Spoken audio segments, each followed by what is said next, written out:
नमः सिद्धेभ्यः। ओम नमः सिद्धेभ्यः। ओम नमः सिद्धेभ्यः। नमः श्री वर्धमानाय निर्धूत कलिलात्मने सालोकानां त्रिलोकानां यद विद्या दर्पणायते। अहिंसा परमो धर्म की जय। महावीर भगवान की जय।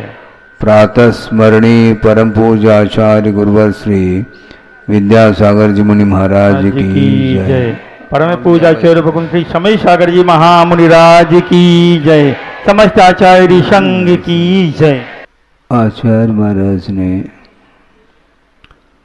एक बहुत अच्छी बात कही थी। वैसे तो उनके सारे बातें अच्छी होती हैं, फिर भी प्रसंग के अनुरूप ये कहा जा रहा है कि परिचित व्यक्ति भी अपरिचित सा लगे। आप सुन रहे हैं? परिचित व्यक्ति भी अपरिचित सा लगे, ऐसा उनका कहना है। आप लोग परिचय देना चाहते हैं, अपना परिचय देते हैं, फुल एड्रेस जिसको बोलते हैं, गांव का भी परिचय देते हैं। ये सारा परिचय ही वस्तुतः विकल्प के लिए कारण है। विकल्प को शांत करने के लिए अपने आत्म तत्व की ओर दृष्टिपात करने के लिए हमें आत्मा का परिचय प्राप्त करना है।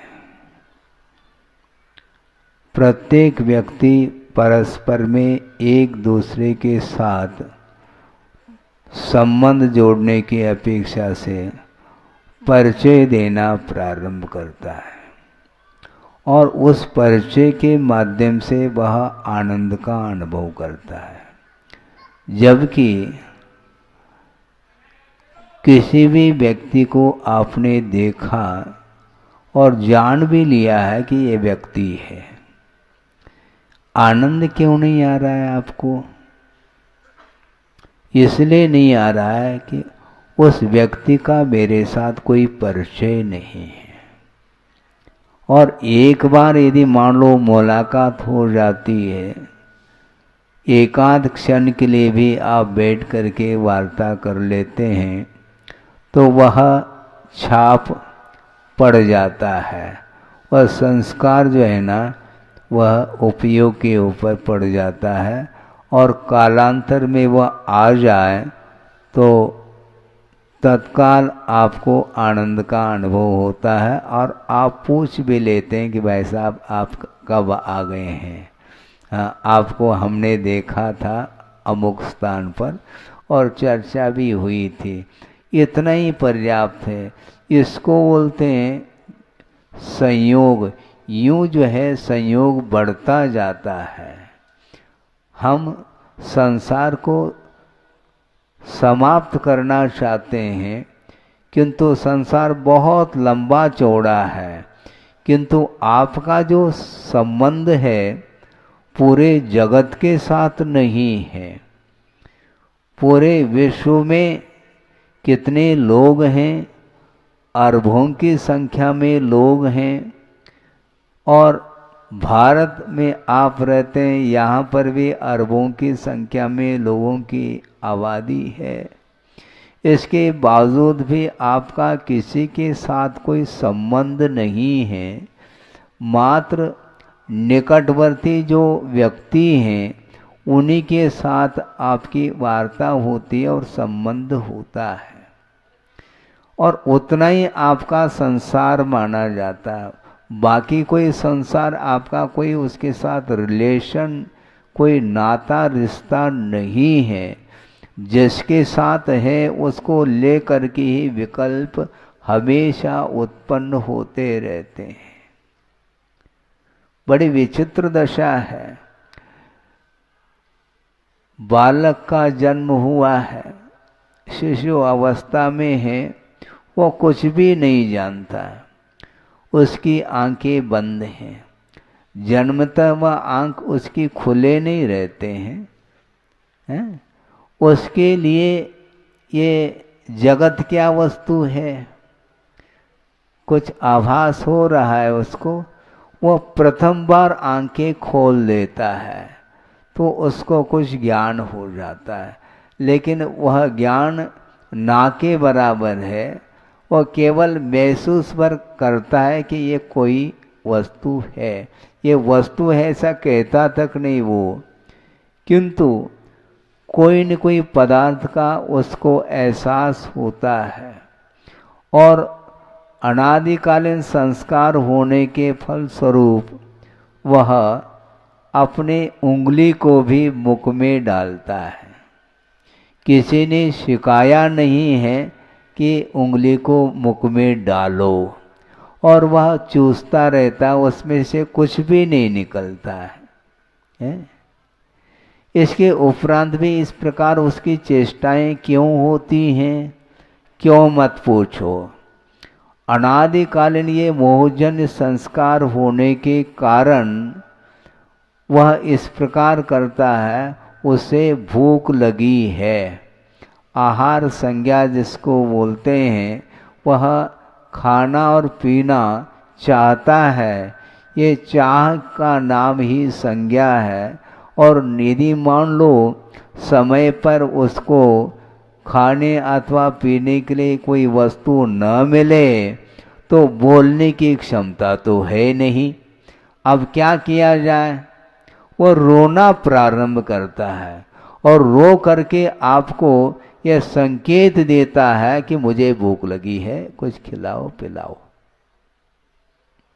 बोलने की क्षमता नहीं होने के बावजूद भी उस पीड़ा से बचने के लिए, उस भूख को शांत करने के लिए आपको संकेत दे रहा है, और उस संकेत को आप बहुत जल्दी समझ लेते हैं और उसकी पूर्ति करते हैं। किंतु गुरु बार बार संकेत आपको दे रहे हैं और गुरु के संकेत आपको पकड़ में नहीं आ रहा है।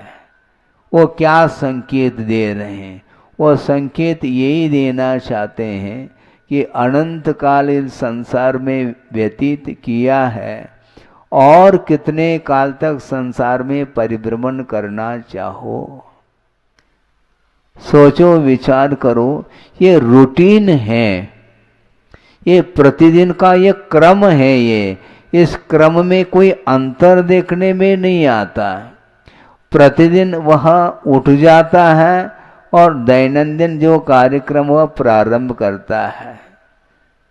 शारीरिक कुछ कार्यक्रम होते हैं, उससे निवृत्त होकर के वह दुकान मकान की ओर वह चला जाता है। ये रूटीन है, इसको सिखाने की कोई आवश्यकता नहीं है।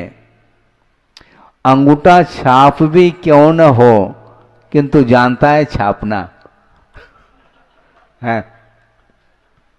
अंगूठा छाप भी क्यों न हो, वह अपने हाथ में नोट का बंडल गिन रहा है, इतना पर्याप्त है। वो कहता है 100 तक की गिनती आ गई, 1000 तक की गिनती आ गई, तो उसी को हम रिपीट करते चले जाएंगे, हैं? हाँ, वो जानता है, वो नोट का बंडल गिन रहा है और उसके पास कोई डिग्री नहीं है।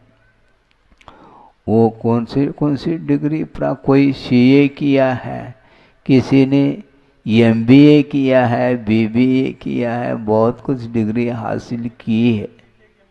हाँ, एमटेक किया, ये सब करते हैं, किंतु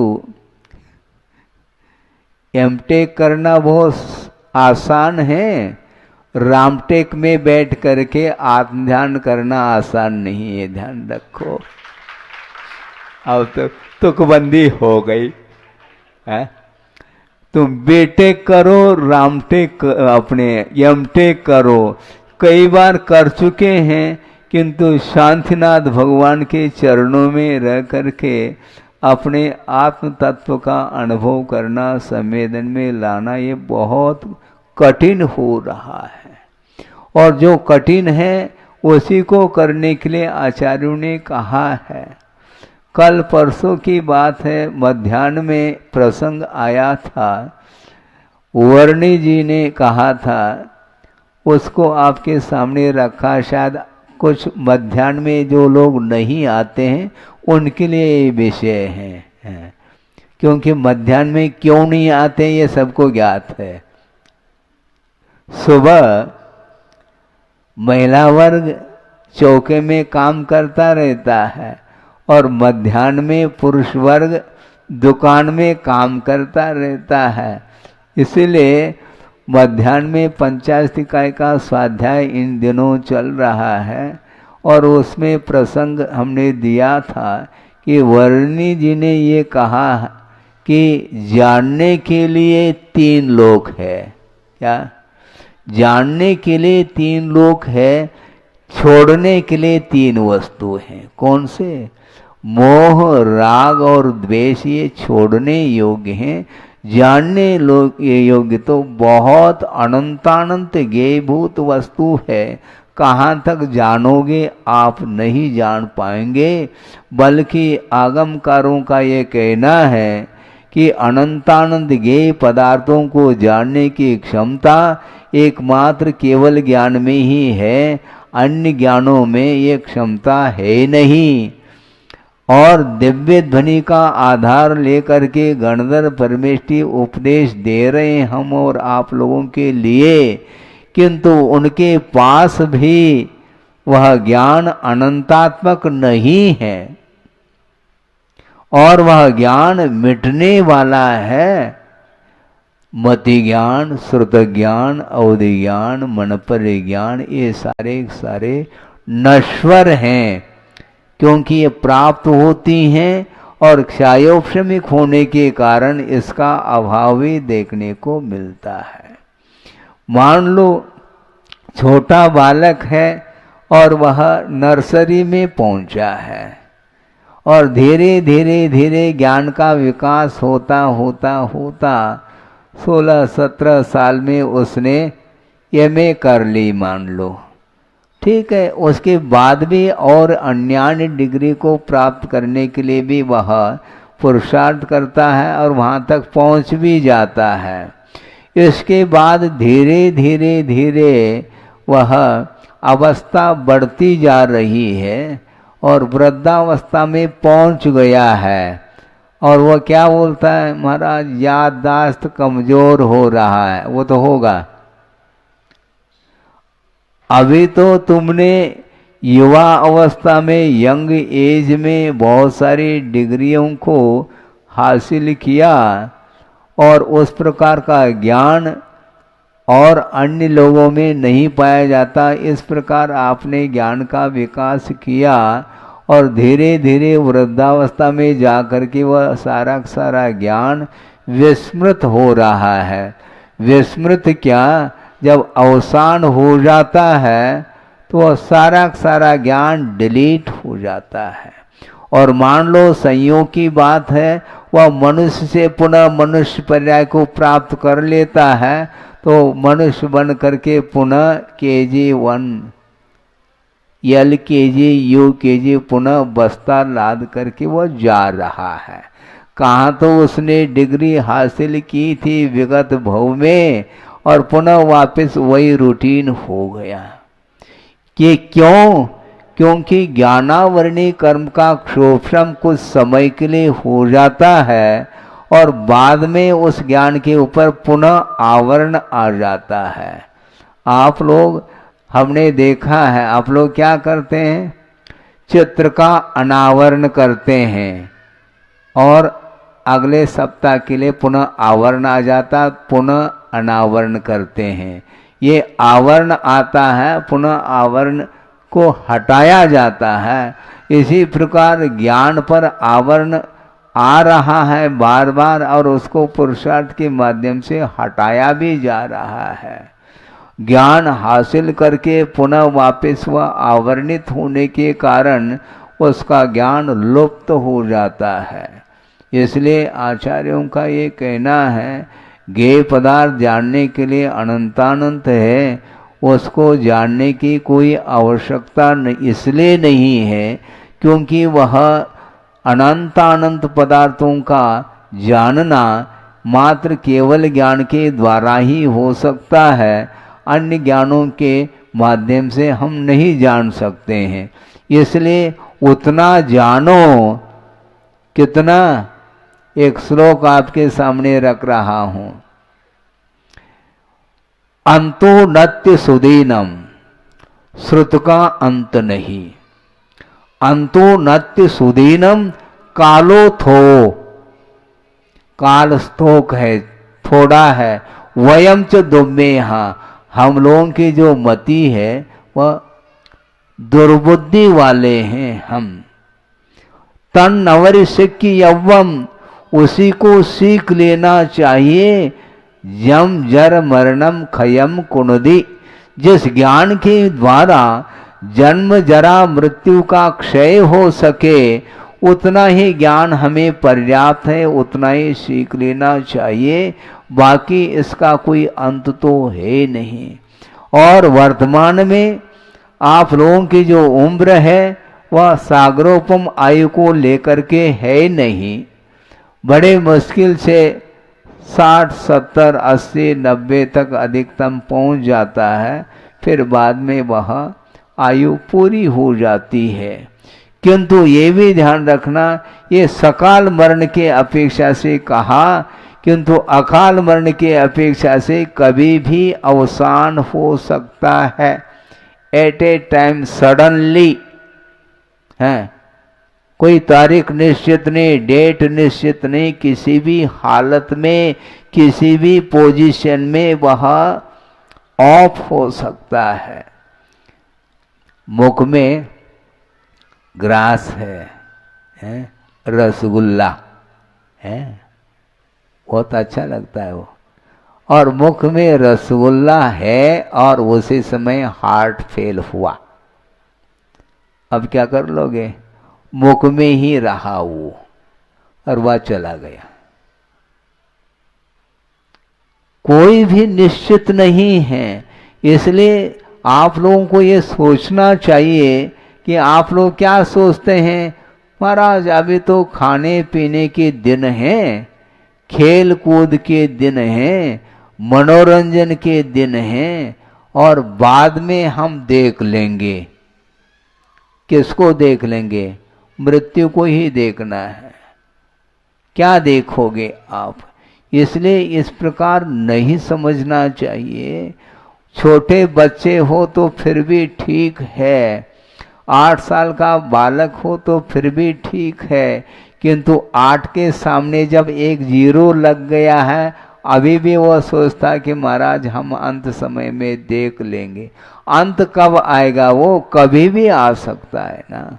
और दूसरी बात यह है कि वृद्धावस्था में बुद्धि काम नहीं करती, क्योंकि मनोबल भी क्षीण हो चुका है, शारीरिक बल भी क्षीण हो चुका है, और वासनिक बल भी क्षीण हो चुका है।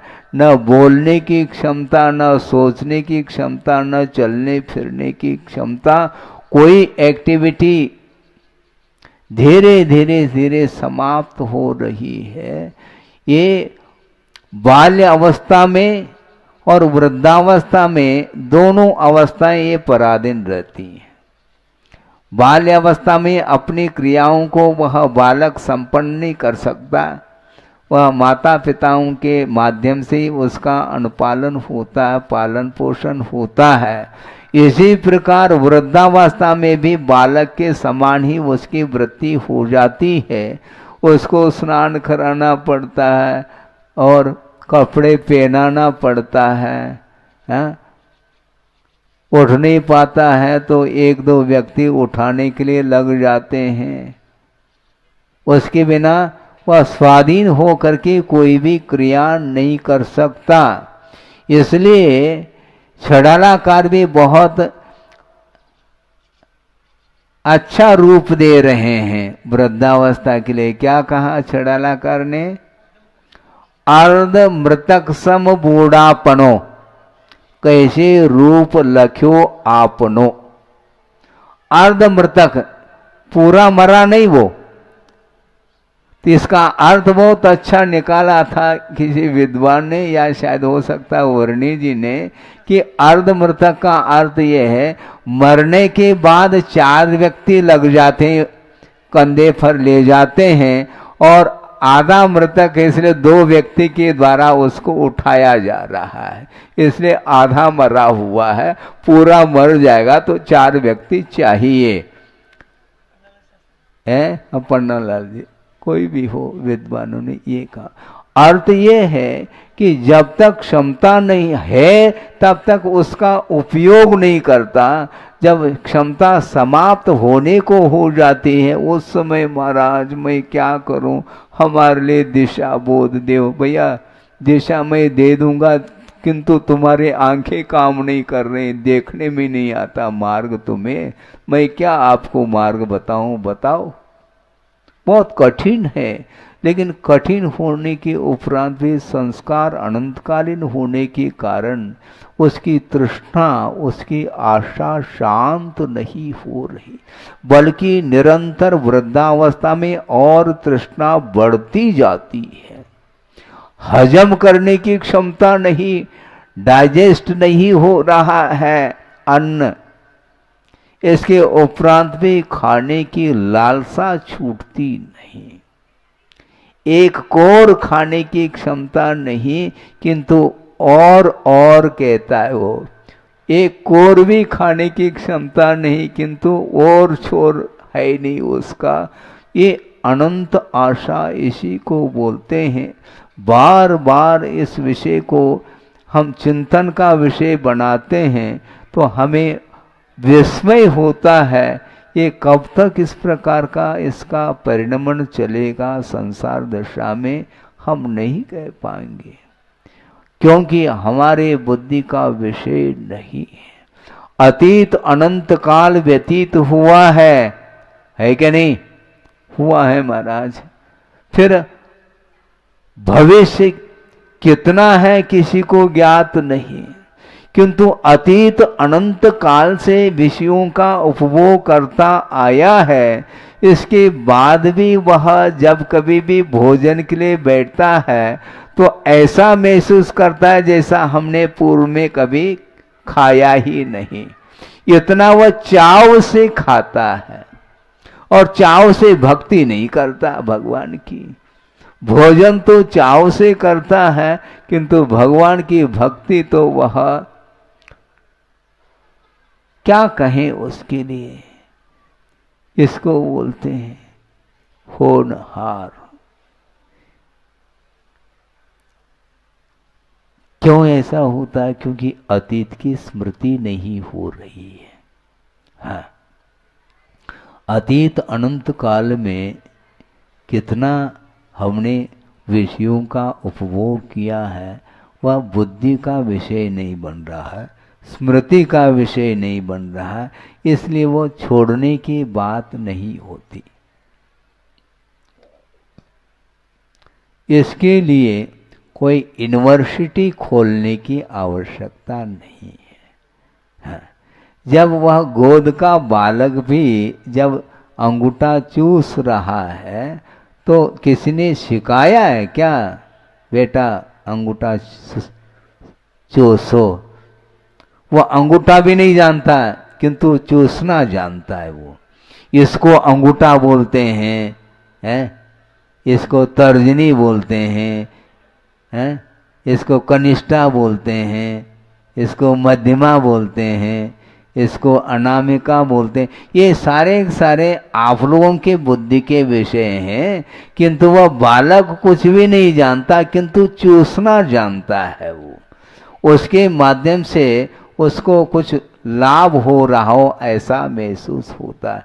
उसके माध्यम से कुछ नहीं होना है, किंतु पर वस्तु में सुख नहीं होते हुए भी वह इस प्रकार पर वस्तु में सुख को ढूंढना चाहता है। एक श्वान है, आप जानते होंगे, कुत्ता, वह स्मशान में पहुंच गया है और वहां पर पशुओं की हड्डी हैं और शव आदि के हड्डियां हैं, वहाँ पर पड़ी हुई मिलती है और थोड़े बहुत उसकी गंध को ले करके वह सूंघता चला जाता है और सूखी हड्डी उसको वह मुख में ले करके उसको चबा रहा है और चबाता चबाता चबाता उसको इतना आनंद आ रहा है जैसे हमें बहुत बहुत कुछ मिल गया है, क्योंकि उसको ये भान नहीं है। उस हड्डी को चबाने के कारण उसके मुख से मसूड़ों में से वह खून बह रहा है, किंतु वह यह उसको भान हो रहा है कि इस हड्डी में से ही खून हमें प्राप्त हो रहा है। इसको बोलते हैं अज्ञान दशा। उसको ज्ञात ही नहीं, जब जलन पड़ जाए मुख में तब वह छोड़ देता है, नहीं तो वह छोड़ता ही नहीं। उसी प्रकार संसारी प्राणी के लिए कहा जा रहा है, पंचेंद्र के विषयों के माध्यम से वस्तुतः सुख की उपलब्धि नहीं होती, किंतु प्रत्युत इसके माध्यम से दुख का ही अनुभव करना पड़ता है। विषयों का सेवन करते समय उसको आनंद आ रहा है, किंतु सेवन करने के उपरांत की जो स्थिति है सब लोग जानते हैं कि वह शक्तिहीन अनुभव करता है। शक्ति सब समाप्त हो जाती है तो उस समय सोचता है ये ठीक नहीं किया हमने, किंतु पुनः वह शक्ति को संचित करता है और पुनः उस शक्ति को वह उसमें विषयों में गमा रहा है। आचार्य कहते हैं इस प्रकार करने की अपेक्षा से आपको ये चाहिए कि वस्तुतः पर पदार्थों में सुख नहीं है, आत्मा में सुख है। किंतु महाराज आप तो प्रतिदिन बोल रहे हैं सुबह और शाम आत्मा में सुख है, आत्मा ही नहीं दिखाई देती, हम कैसे देखें आत्मा को? इसको भी हमने मध्याह्न में रखा था। किसी ने कहा कि महाराज आत्मा तो दिखाई नहीं देती, आप आत्मा आत्मा की बात कर रहे हैं, हम कैसा अनुभव करें आत्मा का? मैं दिखाता हूं आपको, आत्मा बैठ जाओ। हमने उनको कहा कि हाथ से अंगारा होते ना, धधकते हुए कोयले के अंगारे होते हैं, उसको थोड़ा सा हाथ में लेकर के आ जाओ। हाथ में ले लें तो समझ में आ जाएगी आत्मा की क्या हालत होती है, आत्मा का क्या स्वरूप है, वह पकड़ में आता है, उसके बगैर नहीं आता। शरीर तो जल नहीं सकता, हाँ शरीर तो जलता है, आत्मा तो जलती नहीं है। जब आत्मा जलती नहीं है तो उस अंगारे को हाथ में क्यों नहीं लेना चाहते, मुझे बताओ। महाराज जड़ को थोड़ी महसूस होता है, आत्मा को ही महसूस होता है। क्योंकि जब तक शरीर में आत्म तत्व है तब तक तो वह सुख और दुख का संवेदन उसे होता है, और डेड बॉडी में कभी भी उसको संवेदन नहीं होता। इसलिए अवसान होने के उपरांत अंत्येष्टि करने के लिए ले जाते हैं और उसको आगी लगाई जाती है। उस समय वह चिल्लाता क्या? चिल्लाने वाला चला गया, आत्मा उसमें से निकल गई, जीव निकल गया है, इसलिए जीव को ही संवेदन होता है सुख और दुख का। इस शरीर को कोई संवेदन होता नहीं, इसलिए इस शरीर में जो आत्म तत्व है अनंत काल से रह रहा है और उसके कारण ही उसको सुख और दुख का अनुभव होता है। हम ये कहना चाहते हैं, पूछना चाहते हैं 2 मिनट में, अग्नि की पिटाई होती है? वैसे तो अग्नि की पिटाई नहीं होती है। अग्नि की लपटे ऊपर उठ रही है, उसकी पिटाई करो आप, नहीं कर सकेंगे आप। किंतु अग्नि की पिटाई होती है जब वह अग्नि लोह तत्व में प्रविष्ट हो जाए, फिर देख लो उसकी पिटाई घन के माध्यम से उस अग्नि की पिटाई हो रही है, ये ध्यान रखो। ताली तो आप बजाते हो। अग्नि की जो पिटाई हो रही है वह लोह में अग्नि का प्रवेश होने के कारण उसकी पिटाई हो रही है, और नहीं है तो अग्नि की पिटाई नहीं हो सकती। उसी प्रकार यह जीव यदि शरीर में प्रविष्ट ना हो तो उस जीव की पिटाई कोई भी नहीं कर सकता। इसलिए आचार्यों का कहना है इस शरीर से उस आत्म तत्व को, उस जीव को पृथक करो। अनंत काल के लिए उस जीव की पिटाई करने के लिए कोई भी नहीं आ सकता। लेकिन शरीर के प्रति मोह ममत्व भाव बना हुआ है, इसलिए शरीर के सार संभाल करने के लिए वह तत्पर हो जाता है। दिन भर उसकी जो कुछ भी कार्य कर रहा है वह शरीर के पीछे कर रहा है। शरीर यदि नहीं होता है, न दुकान खोलने की आवश्यकता, न मकान की आवश्यकता, किसी की आवश्यकता नहीं है। पेट लगा हुआ है और उसको भरने के लिए वो पेटी को भरने में लग जाता है। पेट को भरना है, लेकिन महाराज पेट तो घंटे भर में भर जाता है, लेकिन पेटी को भरना बहुत आवश्यक है, क्योंकि पेटी यदि नहीं भरेंगे तो हमें कौन खिलाने वाला है। आपको तो भोजन मिल जाएगा बिना पेटी भरे, किंतु हमारा पेट तो नहीं भर सकता, क्योंकि हम पेटी भी नहीं भरते। ये ध्यान रखो।